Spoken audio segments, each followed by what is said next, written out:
بہت سے ایسے معمولات ہمارے ہیں جو رمضان کے آنے کے باوجود بھی چھوٹتے نہیں ہیں، غیبت کے، لا یعنی باتوں کے، لا یعنی کاموں کے۔ اگر ایسا ہوا تو عبادات رواج بن کر رہ جائیں گے۔ رمضان کا مبارک مہینہ، یہ تو 11 مہینے کی غفلتوں کو دور کرنے کے لیے، اور رمضان مبارک کا مہینہ یہ 11 مہینوں کے گناہوں کو بخشوانے کے لیے، 11 مہینے کی عبادت، 11 مہینے کی سخاوت ایک طرف، اس مہینے کی عبادت اور سخاوت ایک طرف۔ حضور اکرم صلی اللہ علیہ وسلم تیز آندھیوں سے بھی زیادہ سخی ہو جاتے تھے اس مہینے میں، حالانکہ آپ کی سخاوت تمام انبیاء علیہ السلام سے بڑھ کر ہے، کیونکہ آپ کی سخاوت فقر کے ساتھ ہے، اور انبیاء کی سخاوت بادشاہت کے ساتھ ہے۔ آپ کی سخاوت فقر کے ساتھ ہے، سلیمان علیہ السلام کی سخاوت بادشاہت کے ساتھ ہے۔ جو سخاوت فقر کے ساتھ ہو وہ بادشاہت کی سخاوت سے زیادہ بڑی ہے۔ تو آپ صلی اللہ علیہ وسلم تیز آندھیوں سے زیادہ عطا کرنے والے اس رمضان کے مہینے میں ہوا کرتے تھے۔ یہ مہینہ ہر اعتبار سے وصول کرنے کا ہے، انفاق کے ذریعے بھی، صدقات کے ذریعے بھی، عبادات کے ذریعے بھی، اور سب سے بڑھ کر یہ مہینہ دعوت اللہ کا مہینہ ہے، اس لیے کہ تاجر انتظار کرتے ہیں کہ گاہک کو کب اس چیز کی طلب ہوتی ہے۔ اس طرح ہمیں بھی اس موقع سے فائدہ اٹھانا چاہیے، اس لیے کہ اس وقت قلوب متوجہ ہیں خیر کی طرف، کہ جو شیاطین مردہ ہیں، سرکش شیاطین ہیں، وہ قید کر دیے گئے ہیں۔ روزے سے نفس کچلا جاتا ہے۔ یہ بہترین موقع ہے اللہ کو منانے کا، اور بہترین موقع ہے اللہ کے بندوں کو اللہ سے جوڑنے کا۔ لوگ سمجھتے ہیں رمضان کا مہینہ یہ عبادت کا اور آرام کا مہینہ ہے، نہیں، بلکہ یہ مجاہدے کا اور دعوت اور عبادت کو جمع کرنے کا مہینہ ہے۔ ایسا سمجھتے تھے جس کام میں 11 مہینے ترقی چاہتے ہو اس کو اس مہینے میں زیادہ کرو، جس کام میں 11 مہینے ترقی چاہتے ہو اس کو اس مہینے میں زیادہ کرو۔ اس لیے یہ رمضان کا مہینہ یہ دعوت عبادت کو جمع کرنے کا مہینہ ہے۔ اپنے ایک منٹ کو، ایک لمحے کو اس میں وصول کرنا ہے۔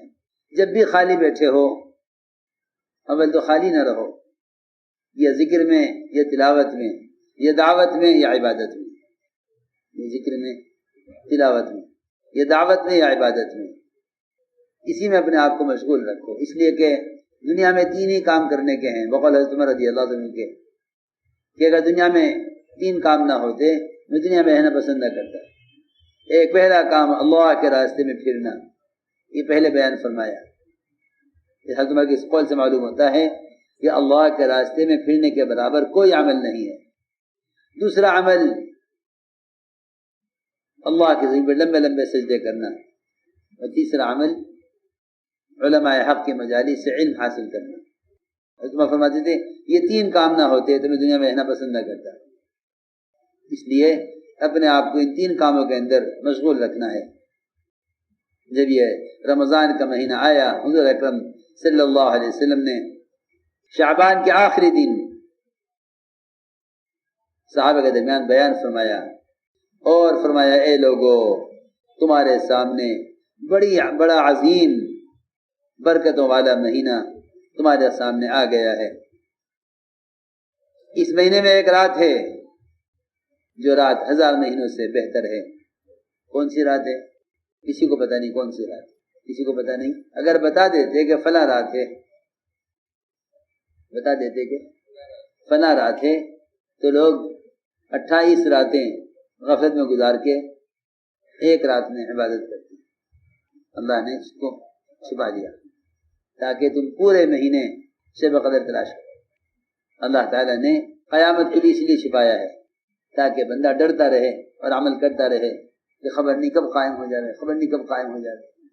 اگر یہ کہہ دیتے فلاں سال کے فلاں مہینے کی فلاں تاریخ میں قیامت قائم ہوگی تو سب غافل ہو جاتے۔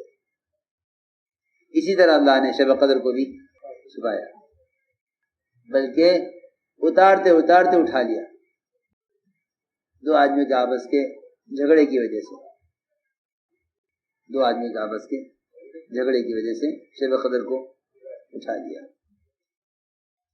یہ بھی بات ہے کہ اس مہینے میں اگر اپنے غلاموں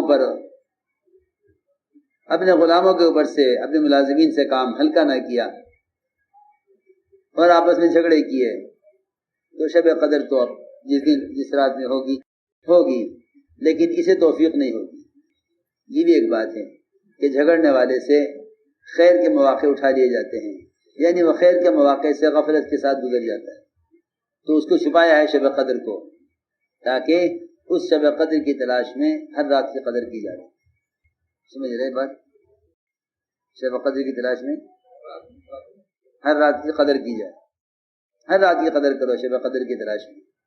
فرمایا ایک رات ہے اس میں جو 1000 مہینوں سے افضل ہے، اللہ نے اس مہینے کے روزوں کو فرض بنایا ہے، اور یہ رات کی عبادت تراویح اس کو اللہ نے نفل قرار دیا ہے۔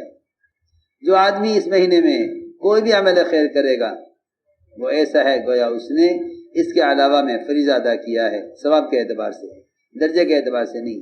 درجہ تو فرائض کے درجے کو نوافل نہیں پہنچ سکتی، اور جس نے فریضہ ادا کیا اس مہینے میں وہ اس کا اجر 70 فرائض کے برابر ہے، 70 فریضوں کے برابر ہے۔ اور یہ مہینہ صبر کا مہینہ ہے، یہ مہینہ صبر کا مہینہ ہے، اور صبر کا بدلہ جنت ہے۔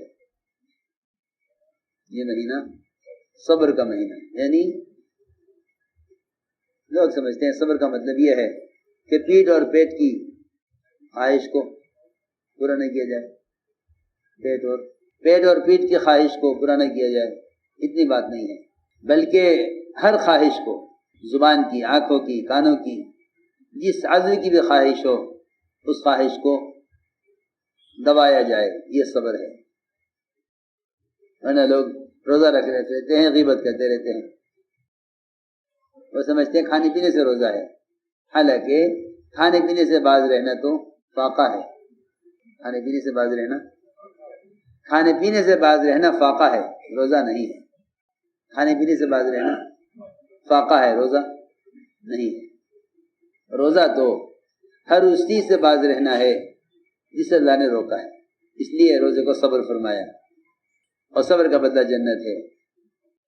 اور یہ مہینہ ایک دوسرے کے کام آنے کا، غمخواری کا، اور یہ وہ مہینہ ہے جس میں مومن کے رزق کو بڑھا دیا جاتا ہے۔